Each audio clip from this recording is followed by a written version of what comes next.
అందరికీ నమస్తే. నేను మీ స్వర్ణ. Welcome back to making with స్వర్ణ. ఈ వేసవిలో వచ్చే నీరసమైన అలసటకైనా ఈ డ్రింక్ చేసుకుని తాగండి. శరీరానికి చాలా శక్తి వస్తుందండి. మరి లేట్ చేయకుండా ఈ డ్రై ఫ్రూట్ డ్రింక్ ఎలా చేసుకోవాలో చూసేద్దామా? ముందుగా ఒక బౌల్లో 3 స్పూన్లు బాదం పప్పు వేసుకోవాలి. తర్వాత 3 స్పూన్లు జీడిపప్పు వేసుకోవాలి.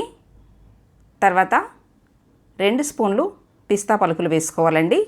నేను చూపిస్తున్న ఈ డ్రై ఫ్రూట్స్ అన్నీ కూడా 2 లీటర్ల పాలకి మీకు చూపిస్తున్నాను.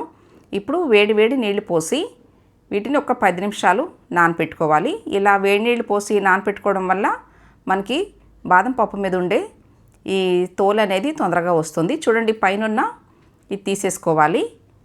ఇదే విధంగా పిస్తా పలుకులు కూడా కొంచెం లైట్గా ఉంటే అది కూడా తీసేసుకోండి. తీసేసిన తర్వాత ఇప్పుడు వీటిని మిక్సీ జార్లో వేసుకోవాలి. ఇప్పుడు ఇందులో అరకప్పు పాలు పోసుకుని మిక్సీ పట్టుకోవాలి. ఇవి కాచిన పాలు కాదండి, పచ్చిపాలే పోసుకుని చాలా మెత్తగా మిక్సీ పట్టుకోవాలి. చూడండి, ఇలా క్రీమ్ లాగా ఉండాలన్నమాట. ఇప్పుడు ఇది పక్కన పెట్టేసుకోవాలి. నెక్స్ట్ ఇప్పుడు స్టవ్ మీద ప్యాన్ పెట్టుకుని ప్యాన్లో 1.5 లీటర్ పాలు పోసుకోవాలి. ఫుల్ క్రీమ్ మిల్క్ పాలు పోసుకోండి. అప్పుడే మనకి చేసే జ్యూస్ కూడా బాగా చిక్కగా వస్తుందన్నమాట. ఇప్పుడు ఇందులో చిటికెడంతా సాఫ్రాన్ వేసుకోవాలి. కుంకుమ పువ్వు వేయటం వల్ల పాలు అనేది కాస్త కలర్ మారుతాయి. మీ దగ్గర లేనట్లయితే స్కిప్ చేసేయొచ్చండి. ఇప్పుడు ఇందులో మిక్సీ పట్టుకున్న ఈ డ్రై ఫ్రూట్ పేస్ట్ వేసుకుని స్టవ్ మీడియంలో పెట్టి పాలు కలుపుతూ ఉండాలి.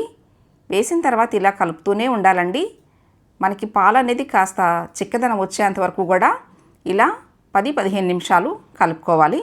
చూడండి, కాస్త ఇలా చిక్కపడ్డాయి కదా. ఇప్పుడు ఈ పాలల్లో అరకప్పు పంచదార వేసుకోవాలి. 2 లీటర్ల పాలకి అరకప్పు పంచదార కరెక్ట్గా సరిపోతుందండి. మీరు ఇంకొంచెం స్వీట్ తినాలనుకుంటే 1 స్పూన్ ఎక్స్ట్రా వేసుకోవచ్చు.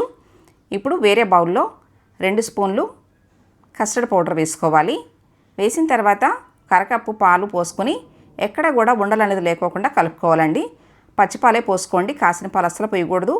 ఇలా పాలు పోసుకుంటూ ఎక్కడ కూడా ఉండలు అనేది లేకోకుండా ఈ విధంగా కలుపుకొని ఇప్పుడు వీటిని మరుగుతున్న పాలల్లో పోసుకోవాలి. ఒకే దగ్గర కాకుండా వీడియోలో చూపిస్తున్న విధంగా పోసుకోండి. పోసిన తర్వాత కంప్లీట్గా స్టవ్ సిమ్లో పెట్టేసేసి ఒక 5 నిమిషాలు కలిపితే సరిపోతుందండి. చూడండి, 5 నిమిషాలకి ఇలా బాగా చిక్కపడింది కదా. ఇప్పుడు గ్లాస్ బౌల్లో పోసుకోవాలి. పోసిన తర్వాత కంపల్సరీ బాగా చల్లారిన తర్వాత మాత్రమే ఫ్రిడ్జ్లో పెట్టుకోవాలండి. 2 అవర్స్ పెట్టుకుంటే సరిపోతుంది. ఎప్పుడైనా కానీ వేడి తీసుకెళ్ళి ఫ్రిడ్జ్లో పెట్టుకోకూడదు. కంప్లీట్గా చల్లారిన తర్వాత మాత్రమే ఫ్రిడ్జ్లో పెట్టుకోవాలి. చూడండి, మీకు 2 అవర్స్ తర్వాత ఫ్రిడ్జ్లో నుంచి తీసి చూపిస్తున్నాను. ఈ విధంగా పైన మేగడలాగా వచ్చింది కదా. ఇప్పుడు విస్కర్ తోటి అంతా కూడా బాగా మిక్స్ చేసుకోవాలి. బాగా ఇట్లా 2-3 నిమిషాలు కలుపుతూ ఉంటే మనకి ఇదంతా కూడా బాగా మిక్స్ అయిపోతుంది. ఇలా విస్కర్తోనే మిక్స్ చేసుకోండి. గరిటతో కలిపితే అంత మంచిగా కలవదు. చాలా సింపుల్గా చేసుకోవచ్చండి. టేస్ట్ మాత్రం చాలా చాలా బాగుంటుంది. ఇప్పుడు ఇందులో కొన్ని ఐస్ క్యూబ్స్ వేసుకుని తాగేసేయటమేనండి. కడుపులో చల్లగా ఉంటుంది, శరీరానికి శక్తినిస్తుంది. మీరు కూడా తప్పకుండా ఈ డ్రై ఫ్రూట్ జ్యూస్ ట్రై చేసి మీకు ఎలా వచ్చిందో నాకు కామెంట్ చేయండి. నేను చేసి చూపించిన డ్రై ఫ్రూట్ జ్యూస్ మీకు నచ్చినట్లయితే ఈ వీడియోని తప్పకుండా లైక్ చేయండి. మీ ఫ్రెండ్స్ అండ్ ఫ్యామిలీ మెంబర్స్కి షేర్ చేయండి.